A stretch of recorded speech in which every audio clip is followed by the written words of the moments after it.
page there on Zoom. Yep. We're live, and you can Oh, click share so your people will see it too. Cool.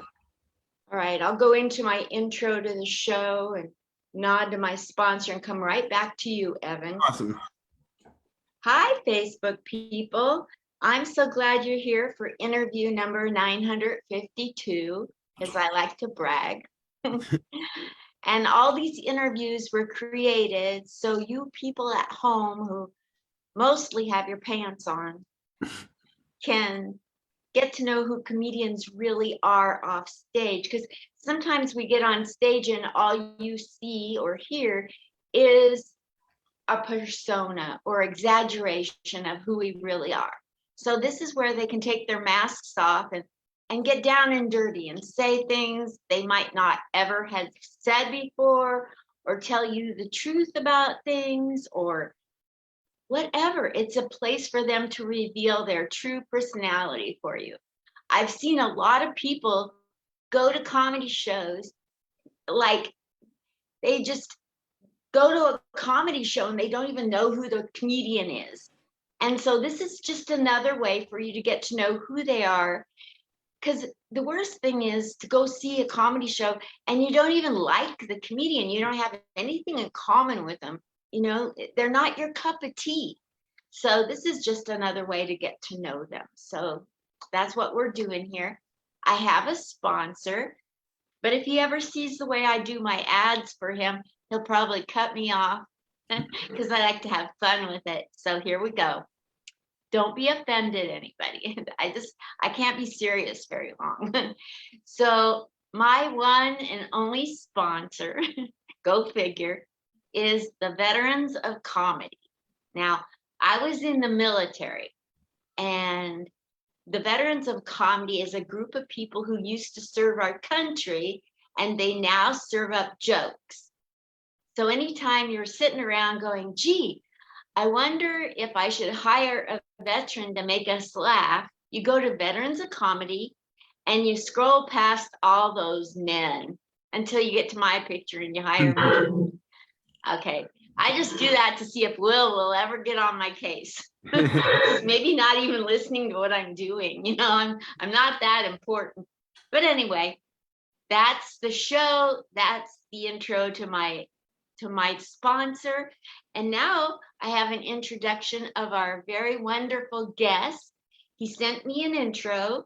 And when I get done saying that, I'm going to give a few words about what I think about him. And then we're going to talk about his early life, his present life, what he wants for his future life. We're going to get to know him. All right, you guys? So let's go.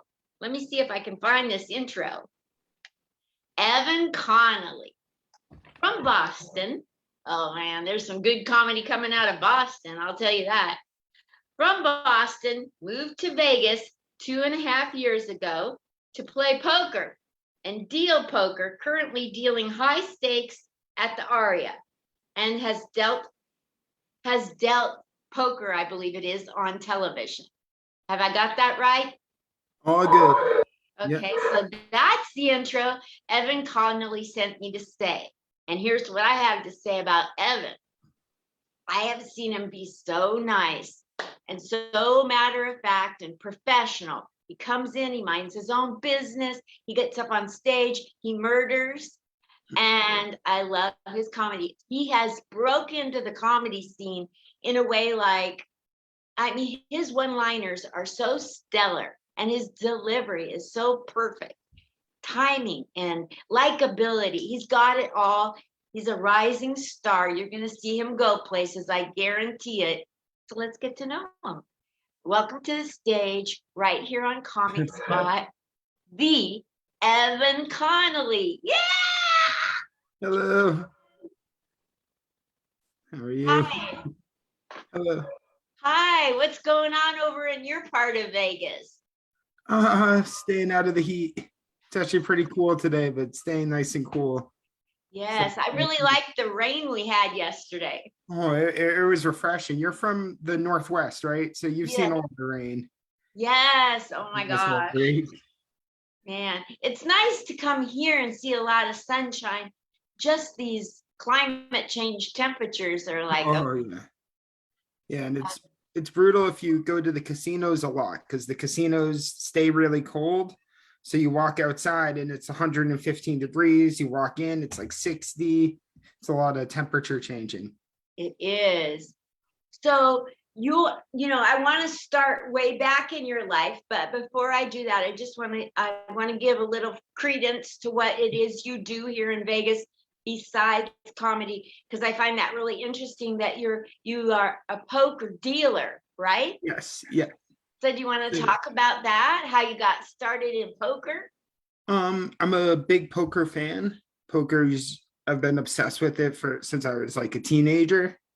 And I played a lot, and then I eventually decided to learn to deal cards so that I could just be around it more. So now I prefer to play poker, but it's a nice transition that if I go broke playing, I have a pretty sweet job dealing poker that helps out. And I've gone to deal a lot of bigger games, and I've gotten lucky with dealing out in Vegas. That's great. Wow. I don't know the first thing about, poker. I don't have a poker face. I would give it away. I have a brother-in-law that goes to Ocean's 11 in San Diego all the time. Yeah, they're very Have you gone popular. there? No, I have to go to California more because they have a pretty big poker scene and God, go check it out eventually. yeah. So do you have high aspirations to go a lot further with poker? Yeah, I'd like to play for a living. That would be the dream is to just play cards all day and not have to work or clock in, but it takes a long time to get good enough at a gambling game to be able to play for a living. So right now I can play for a couple months and then I usually have to return back to work eventually and not get to fully live it out. I was raised by a man who was a gambler. Yeah. Everything.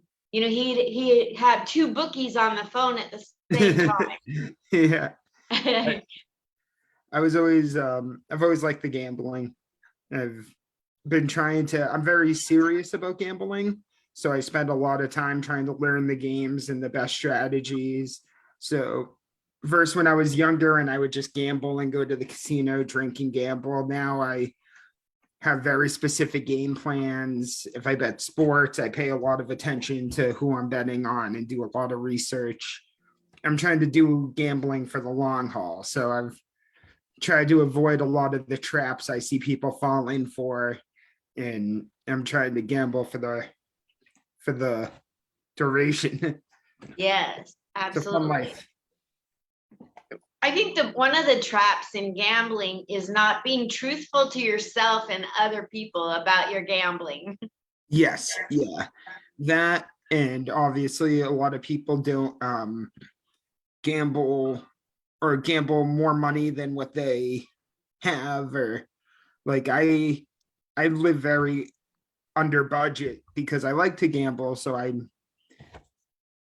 make sure everything's taken care of and it's a lot of my extra money and doing that and a lot of people also there's the trap of a lot of people get really drunk when they gamble and if you're really trying to win money it's best to stay away from the liquor and to focus on the game.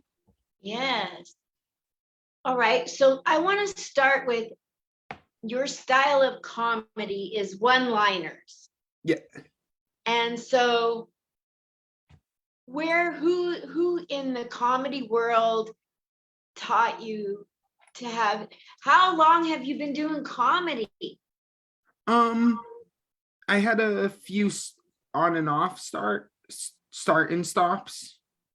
So consistently, like going every night, it's been about 7 months now.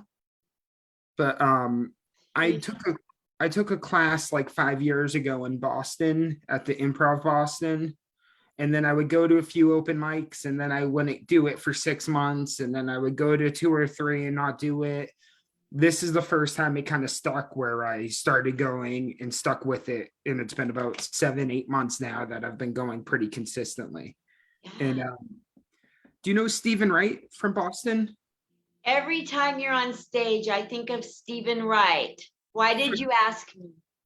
because you were saying who in comedy with the one-liners, and he's from Boston, and my parents were big fans of him because he was in Cambridge and they were in Boston. So ever since I was a kid, my parents were always just fans of Stephen Wright, and I remember they listened to him a lot in the car and stuff. So it was definitely kind of him that I kind of got it from. He was grew up not far from me, and my parents were big fans and were So really true.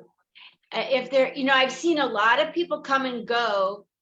I've been doing comedy 8 years. I've seen a lot of people try to emulate, really try so hard to be like Stephen Wright. Mhm. And you just have a natural way of being like him. You're not trying. It just Which is is good.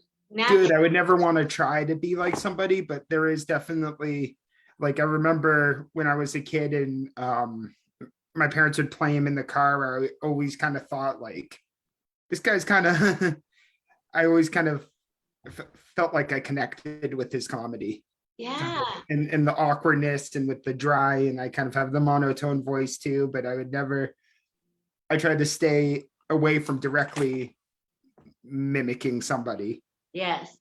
I can't wait to hear the next joke that you tell. Every time you tell a joke, I'm like, what's he gonna? I'm sitting with bated breath. That's an old time phrase, but I Yeah. can't wait for the everything you say because it's brilliant. It's worded, Thank you. it's succinct, no extra words. You're not up there like I go up there and I'm like, la, I'm like flamboyant, Yeah. and you can deliver your material with a monotone and a straight face, no expression.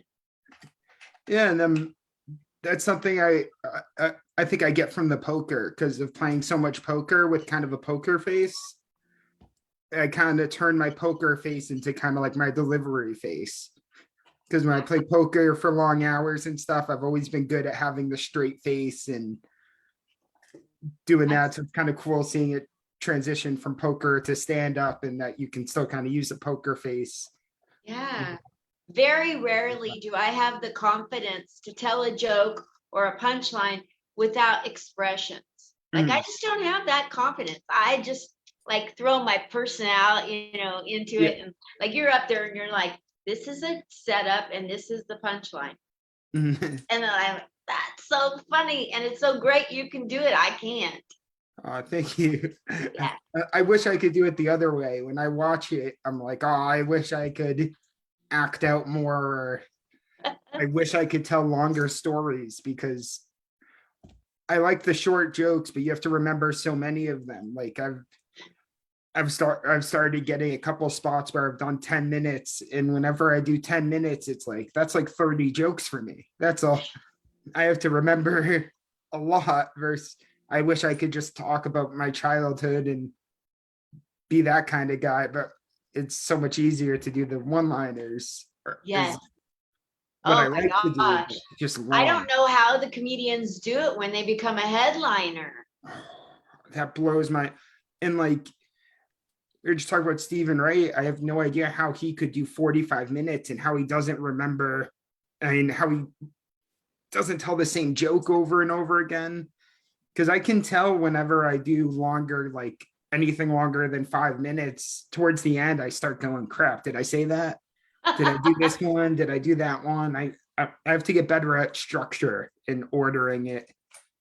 Me too. I mean, that's a constant plight of a comedian. You're always looking for a better way to Yeah. structure. And once we have it figured out, then things change and it's more avant-garde to do it a different way. So who knows? But yeah, so I want to go back in time. I find it very interesting for my people to get to know you, to Mhm. know who you were growing up. So like, the how many siblings? Where did you grow up exactly? When did you become funny? When did people see you had anything funny in you? So I grew up and I had one brother, and I had a kind of small family, just me, my brother, my mom, my dad. My extended family was pretty small too. And I'd say both of my parents are really funny. My mom and dad are both super funny, and they're both kind of two different styles of funny. My mom's like smart, kind of witty funny, and my dad's like kind of more performance funny. And my dad could be a comic if he wanted to. He has the he could kill for however long he wants to. He's just a funny guy.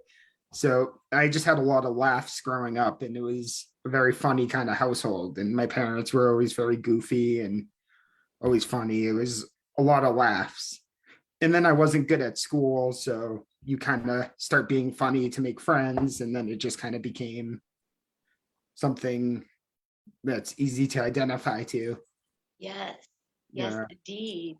So after you go through school, and did you do any performance like plays, musicals, that kind, or So comedy? Were you asked to do comedy? growing up, me and my brother were both into sports, like playing sports. And then he took a dramatic turn in high school where he decided to be an actor and got very involved in theater. And he's still an actor to this day in Boston. He's a professional actor. He has a master's degree in theater. He's a great actor. And then I kind of started doing theater because me and my brother were always close. And once he started doing it, I did too. And I only did small plays, but it's funny because they always had me in weird comedic roles. So like I remember one of the only things I remember from a play was they had me dress up in like a dinosaur costume and just walk out in the middle and say it's Versace. Or someone asked and I had to do it straight face. So it's just kind of like a role like that. But and outside of that in high school, I was more just kind of sports and into being funny in the classroom. Got it. What sports did you play? I did football, wrestling, and lacrosse. Wow, lacrosse. I've never heard anybody say lacrosse. No, it's big on the Northeast. It was huge when I Absolutely. was a kid in the Boston area. So I'm And sure that you're aware that some of the greatest comedians have come out of the Boston comedy scene. yep, yep. And if you went through the Boston, did you say improv? Yeah, so I was actually in the army for a short period of time. You were? Yeah, I never deployed or anything. I was an intel analyst, like just out of high school. So I was in the S2 shop, if you're familiar with that, just kind of No. reading. It was a staff position.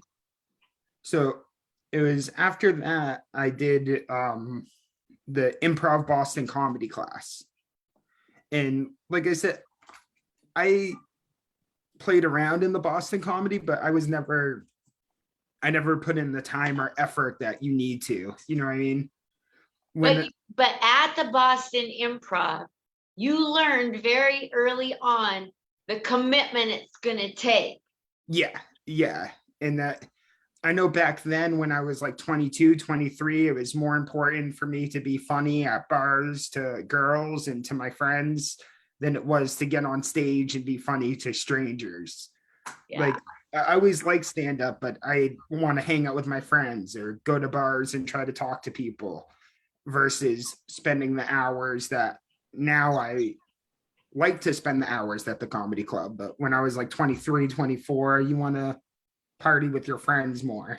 Yes, But looking absolutely. back on it, I wish I stuck with it because I would have been like 6, 7 years in on my journey, but you can't go back in the past. I had other experiences. Well, I got to say that I would have never thought you've only been seriously digging at this for 7 months, 7, 8 months. I think of you like a 5 or 6 year comedian. Uh, If you don't count the 4.5 year break, sure. But But your comedy goes over so well that it's almost impossible for me to identify you as 7 months.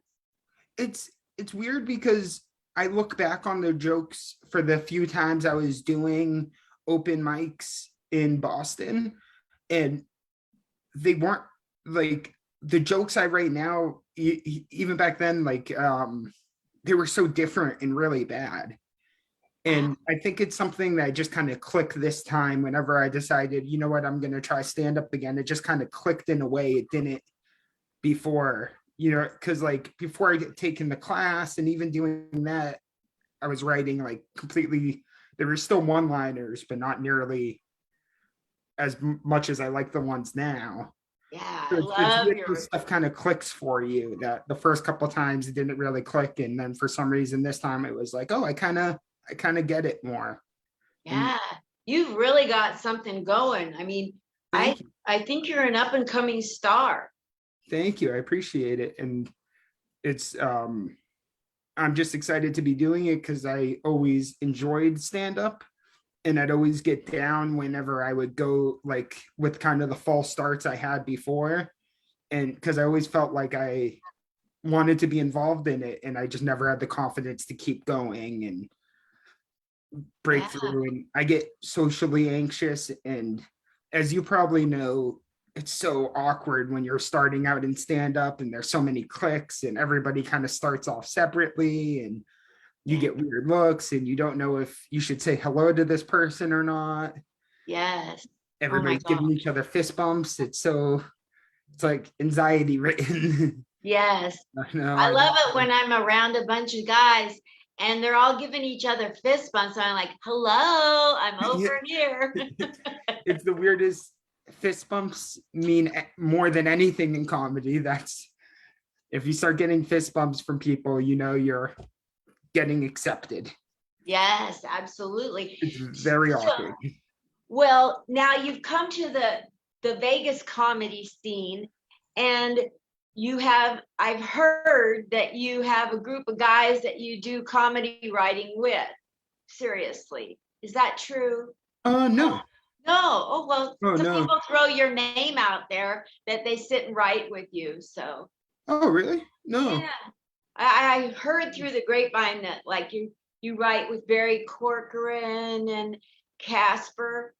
That's what I, No. I talk to them, and I know we kind of talk shop sometimes, but it's not like a group, but we definitely kind of talk shop, and that's kind of the group I've fallen into, which is cool when you start seeing the comics that you start to hang around more, and then you start yeah, to get to know people. Like I know I did a show with Casper a couple weeks ago, and me and him both did really well on the show, and it was cool just getting to talk and kind of give each other opinions on, oh, I love the way you changed that, because it's also cool when you see certain people at the open mics all the time and you hear their jokes, and then you get to hear them around people that have never heard them before, and you're like, oh, it's so cool to see other people's jokes pop around an audience when they've been telling them in the empty bar rooms working on it. And it's cool to get to see the reward that other comics get. yes, I it love is to see great. that when, It's so, like sometimes at an open mic, you're like, okay, that was a cool joke. Oh yeah, that was a cool joke. mhm. But sometimes people come alive in a real audience, Yeah, like, yeah, and so you don't always get a good taste of how they are when they're really performing. with a crowd that's there to watch comedy and not there waiting for their set. Yeah, it's interesting. It's also interesting when you're at comedy to see who comes in the comedians who doesn't talk and who talks. So, because like I find that just interesting that some Off people, stage. yeah, they're like some people Oh are yeah. so in their head and they can't talk, and Mhm. others they can, like Casper, he can go around the whole room and talk Yeah, to everybody and go on stage. And other people, they sit there and like, I can't talk right now. yeah. It's kind of weirder. I almost get them reverse, where sometimes I find them talking to someone too much and I go, crap, I need to get ready for going up there. Yes, absolutely. So when you come up with your jokes, do Mhm. you think of the end of the joke, the punchline, or do you think of the premise? I know it's hard to break up a one-liner, but what inspires you? Like if you were going to write a one-liner right now, what would come to your mind first and what would be the last part? Because I always hear the punchline and then I'll go 1,000 miles to create the premise. To be honest, yeah, kind of like that. But when I write, I don't write what ends up happening is I kind of start trying to write something that's more like a story, and then I kind of find a one-liner in there, and then I end up throwing out the whole story and just saying the one-liner. Like Wow. um, one of my jokes that has been going really well for me now started in a different joke, and then it was like one line and a different thing, and then I scrapped the whole other thing and changed. Like I don't know, usually like with the jokes I write, I usually write them one way and then I don't think they work, and then one day I revisit it and it like makes sense to me, and then I flip it around. Kind of like I had a couple jokes like that where it's like I tried it one way, and then after saying it a couple of times, I go, "Oh my god, I need to switch this and this," and then I kind of end up finding the right. I don't know if that makes sense or if I It sound like. does. Absolutely. I've got over here, I've got a box. That's only like, that's probably 1.5 feet tall by 3 feet long. And that's only like a third of my jokes. Really, yeah, and so many of them, it's just good to just get out there, and then you get like one little bit. Like that's what I found when I first started going to open mics a lot, is I would rather have something shorter but the whole thing be funny than have all these extra lines with only a little bit of it funny. So a lot of times I do a lot of writing and then I only get one joke out of it. And that's what makes me wish I wasn't one liner so that I could fill more time. But I'd rather get the quick laugh. So I guess it's like I'll just write something new versus that. But a lot of times it comes from something that was much more. And then I end up finding like the one kind of one liner and then go, I'm going to cut out all the meat. And You must have books and books and books of writing. so in the 7 months, I've filled up like 3 like yellow legal pads, Wow. and then a lot of like the notes on my phone, because I just kind of fell in love with the actual mental part of just throwing on some music and kind of being creative. Yes. It's weird because growing up, I always hated reading and writing Me when it too. was like graded, and now I enjoy it because it's not graded or anything. It's like I'm the only one reading it, so grammar doesn't matter. If I misspell a word, who cares? As long as I can read it, I don't have to turn it in and Yeah. get a I grade. hated school. I hated Yeah, all the judgment. yeah, I wasn't a big fan. Uh, I like reading and writing more on my own now than so What much. kind of things do you like to read these days? So I like to read bios, but recently I've been reading a lot of books on Buddhism. Oh, wow. Yeah, just because they're interesting. My brother got me a couple for Christmas, and he got me like 3 books, and I've been kind of going through those and reading them a lot. And kind of like I was just saying, it's weird because I have to remind myself now when I read, like, because I'll start getting anxious, like when I was a kid, and you have like a book report, and I like, okay, I can take as long as I want. I'm reading for my own pleasure. That's a good And, point. Because but I get anxious too, so that's a good thing. And Buddhism is so good for the soul and for it is, mental. yeah, yeah, and it's good to help with day-to-day stuff, and it's always good to get perspective, and it's very kind of wise and Yes, it is. running, so I like stuff like that. Yeah. So what is your, like, what would you like to accomplish short term and in the rest of your life, off stage and on stage? Short term, because I had false starts with stand-up before, I just want to keep doing it, because I've had, like I said, there was 3 or 4 times where I'm like, I'm gonna do it, and then would quit after like 2 or 3 weeks. So now for my short-term goals, it's just keep hustling with it and keep getting out there. And I don't care if it's open mics or showcases, just keep doing it because I like to, because I know what it's like looking back and you go, oh, I should have kept doing stand-up. Maybe I had something there. Yeah. That's how I used to feel. And now it's like, you know what? No, I'm finally doing it. I'm going to give it my all. So just my short-term goals would be staying there. My long-term goals, like my dream situation, which is kind of goofy, would be to get good enough at stand-up and to get good enough at poker that I could just go to casinos and play poker and then go to the comedy club. That would be like my dream would just be to play poker and tell jokes for like a living. That's super. That's possible too. Yeah, and it's cool because if you're an act, the casinos will put you up in a nice hotel. You have a player's card, and then you get all the comps. But Absolutely. I just don't want to work for somebody for a long time. Yeah, you've got that nailed down. That's a good goal. I'd like to So just play poker. what are your personal goals besides comedy and poker? Like, do you go out hike? What are some of your likes that you'd like to develop over your life besides that, making money? Hiking is one of my big, because I moved to Vegas to gamble, and I fell in love with the mountains. I didn't realize how nice the mountains were and how beautiful it is as soon as you leave Vegas when I moved here.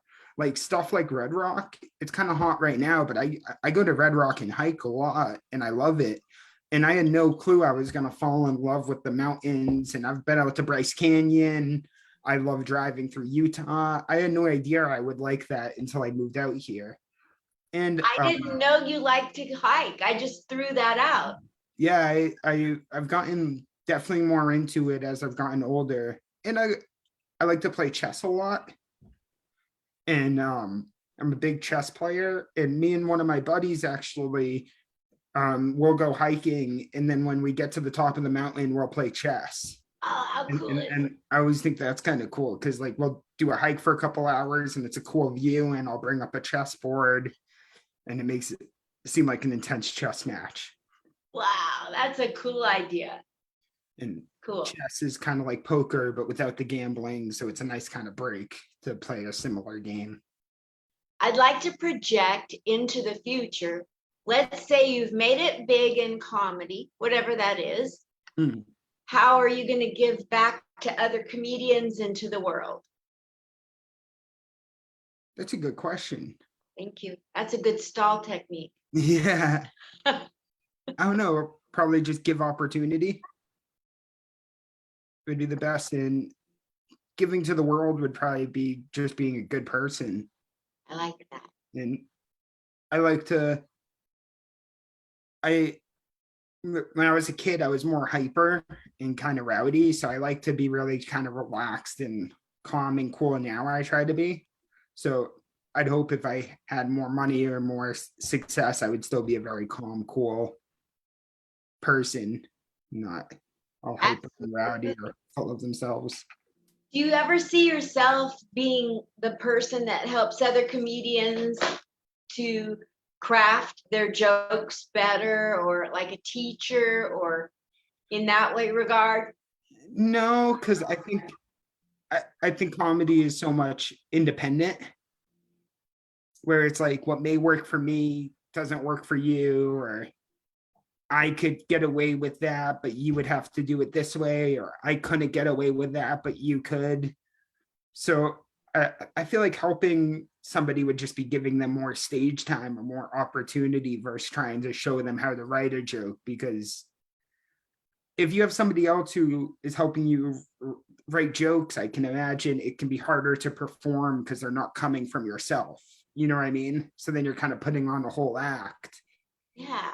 Where it's like it would be weird if like I would never give another comic advice because I don't know how like the way they do stand up versus how I might do stand up would be completely different. So I would never feel like a teacher type. Yeah. It's a kind of opportunity and something you figure out on your own. Once in a while, when you're around people at the comedy club, do you ever throw out a different word to say, or a different order, anything like that comes to your mind, or do you just stay out of their business? Sometimes I do, but it's always more of like in a joking way than ever trying to say you should use this. Because like I said, everybody, like a lot of the people I hang out with in the comedy club and stuff, their acts are so different than mine that what might work with my delivery might not work with theirs, and vice versa. Absolutely. Absolutely. So, what's your biggest pet peeve in comedy? Uh, You're really positive. You probably don't even want to focus on it. But like if you I had still one, think I'm so new that it's hard to tell what's like a pet peeve. Like I'm just kind of enjoying the whole thing versus I have a I pet don't peeve. know. I'll throw mine out. Sure, Maybe sure. it'll And make you think of something. I hate it. I don't hate people, but I hate it when people pick on other groups of people. Like if say, like I'm Jewish, I'll pick on my Jewish people, but uh, I don't think it's right to pick on Catholics, that kind of thing. That bothers I hate when the bartenders expect me to pay them. me. Um, It's so annoying. yeah, like come on, get lost. I don't like a lot of like the open mics I go to, which are just at bars and stuff. I don't like when comics start doing inside open micer jokes, like making jokes about a particular like that just the comics get. Cause it's like, well, then what are we doing here? Like, I know there's certain comedians in the Vegas scene that are the punchline to a lot of jokes.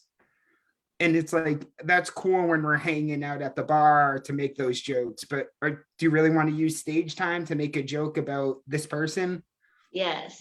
Because then you start getting away from your act and you start trying to cater to the open micers. And it's like, so I guess that like I try my best when I go to them, but I'm definitely not perfect because I know sometimes I have a few too many drinks and have bad sets, but I try not to hit the low hanging fruit.